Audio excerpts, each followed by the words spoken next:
Dengan informasi sopir truk trailer yang menabrak kerumunan dan tiang BTS di depan SDN Kota Baru, Kota Bekasi, Jawa Barat, akhirnya ditetapkan polisi sebagai tersangka. Sang sopir dianggap lalai karena mengemudi dalam kondisi mengantuk usai mengonsumsi obat asam urat.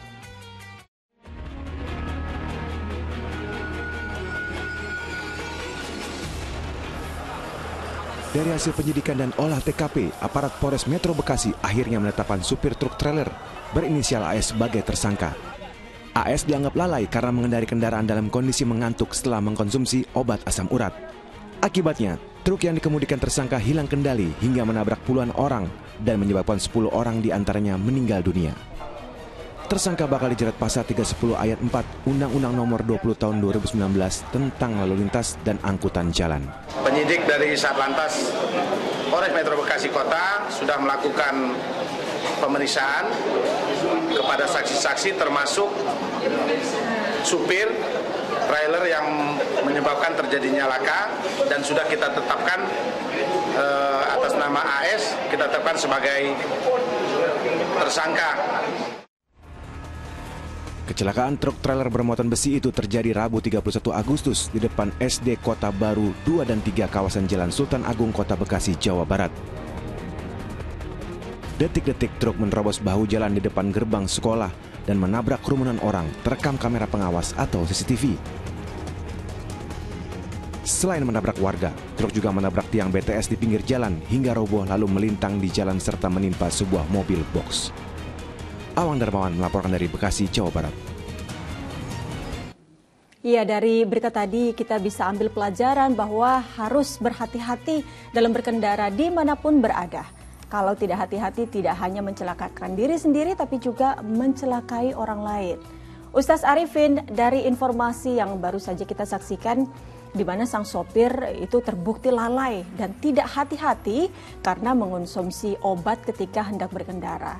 Lalu bagaimana Allah Subhanahu wa Ta'ala memperingati tentang kelalaian yang sering sekali dilakukan oleh hambanya, Ustaz?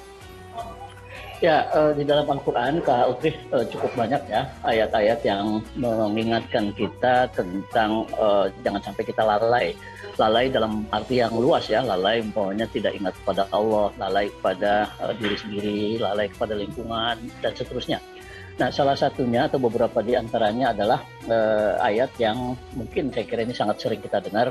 فَمَن يَعْمَلْ مِثْقَالَ ذَرَّةٍ خَيْرًا يَرَهُ وَمَن يَعْمَلْ مِثْقَالَ ذَرَّةٍ شَرًّا يَرَهُ. Itu yang artinya sekecil apapun perbuatan yang kita lakukan, perbuatan baik yang kita lakukan itu akan ada hasilnya nanti, ada pahalanya, dan sekecil apapun perbuatan buruk yang kita lakukan itu juga ada balasannya. Itu tentu saja kan secara umum maknanya bisa kita tangkap bahwa ya kita harus berhati-hati, jangan sampai berbuat sekecil apapun keburukan, karena pasti akan ada jalannya gitu ya. Kalau maksiat ya dosa dan seterusnya, ada hukumannya gitu. Nah, belum lagi ada ayat yang berbicara tentang umpamanya ma yalfidhu min qaulin illa ladaihi raqibun atid, bahwa tidak ada ucapan yang keluar dari mulut seorang manusia kecuali itu tercatat oleh malaikat, dan kemudian tindak tanduk kita, perbuatan baik dan buruk kita semua dicatat malaikat. Itu semua yang disebutkan di dalam Al-Quran, dan masih banyak ayat Al-Quran yang lainnya. Itu semua mengingatkan kita, Allah ya secara langsung di dalam Al-Quran mengingatkan kita untuk berhati-hati. Karena omongan yang kecil saja bisa mengakibatkan prahara buat orang kalau kita tidak hati-hati, termasuk tindakan semacam ini. Tindakan yang sebetulnya kita kondisi mengantuk tapi kita paksakan untuk mengendarai kendaraan umpamanya, dan itu ternyata itu mengakibatkan bahaya bagi diri kita dan bagi orang lain. Seandainya saja kita tidak memaksakan diri untuk mengendarai kendaraan pada saat mengantuk, dan itu kan tentu setelah kita memahami ayat bahwa sekecil apapun perbuatan kita pasti akan ada akibatnya. Nah, itu tentu hal-hal yang semacam ini tidak perlu terjadi kalau kita lebih hati-hati sebelum melakukan tindakan apapun gitu. Dan masih cukup banyak saya kira ayat-ayat yang bisa kita pegang. Tapi yang terpenting ini saya kira sudah cukup memberi kesan kepada kita bahwa kalau kita membiarkan gitu, tidak peduli dengan keadaan sekitar sekitar kita, tidak peduli dengan kondisi kita, itu artinya kita akan merasakan sendiri akibat buruk dari perbuatan itu. Wa may ya'mal mithqala dzarratin syarran yarah, yang berbuat keburukan sekecil apapun pasti akan melihatnya. Dan ulama juga menjelaskan bahwa akibatnya itu tidak hanya di akhirat, boleh jadi di dunia sudah langsung dia rasakan. Nah, antara lain seperti hal yang terjadi ini, kecelakaan, lalu lintas, kemudian kalau kita tidak hati-hati mengkonsumsi makanan mungkin kita akan sakit.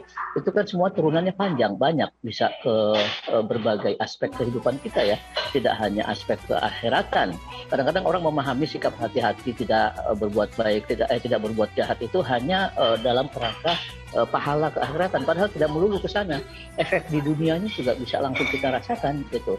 Tidak hati-hati mengkonsumsi makanan sakit, tidak hati-hati bertindak semacam ini akan menimbulkan kecelakaan. Itu semua sebetulnya pesan-pesan di dalam Al-Quran yang perlu kita resapi, yang maknanya tidak hanya berakibat di akhirat, tetapi juga berakibat dalam kehidupan di dunia dan sekarang ini. Kak Udri. Baik, Ustaz, hati-hati itu kan sebetulnya adalah atau memiliki makna yang mendalam begitu, dan sifat tersebut bisa menyelamatkan kita dari musibah ataupun malapetaka yang disebabkan karena keteledoran. Seperti tadi yang Ustaz sudah sampaikan bahwa kita tuh harus hati-hati kalau makan, jangan sampai makan makanan yang alergi begitu terhadap diri kita sendiri. Nah, bagaimana cara Rasulullah Shallallahu Alaihi Wasallam dan sahabat dalam bertindak agar selalu hati-hati, Ustaz? Cukup banyak bisa kita lihat ya. Salah satunya mungkin ucapan Rasul Sallallahu Alaihi Wasallam bahwa seorang mukmin itu dalam kehidupannya itu diibaratkan sedang berjalan di atas jalan yang berduri. Nah, kalau berjalan di atas jalan yang berduri kan kita harus hati-hati.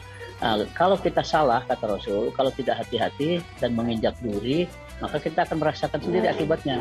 Tentu maknanya ini juga dalam, ini kiasan. Artinya bahwa di sekitar kita ini ada potensi-potensi keburukan, ada godaan-godaan untuk mendorong kita berbuat buruk dan seterusnya. Nah, kalau kita tidak hati-hati terhadap hal-hal yang semacam itu artinya kita berjalan dan menginjak duri. Tentu yang akan merasakan sakitnya pertama-tama adalah kita sendiri. Bisa jadi juga nanti efeknya kepada orang lain. Itu dari sisi nasihat beliau. Dari sisi prakteknya, beliau itu pernah disuguhi makanan. Ini contoh makanan. Disuguhi makanan, ada paha kambing, ada bagian lengan, ada bagian kepala, bagian perut dan seterusnya. Beliau memilih bagian lengan kambing itu bagian depan, kaki depan. Sementara yang lain ada yang memilih bagian perut. Nah, mengapa Rasul memilih yang itu? Kata ulama-ulama antara lain, itu adalah sikap kehati-hatian beliau, karena boleh jadi makanan kambing yang bagian perut umpamanya mengandung kadar lemak yang tinggi, karena beliau mungkin tidak khawatir kalau terkena lemak akan mengakibatkan sesuatu dan seterusnya. Beliau memilih makanan yang lebih aman untuk dirinya.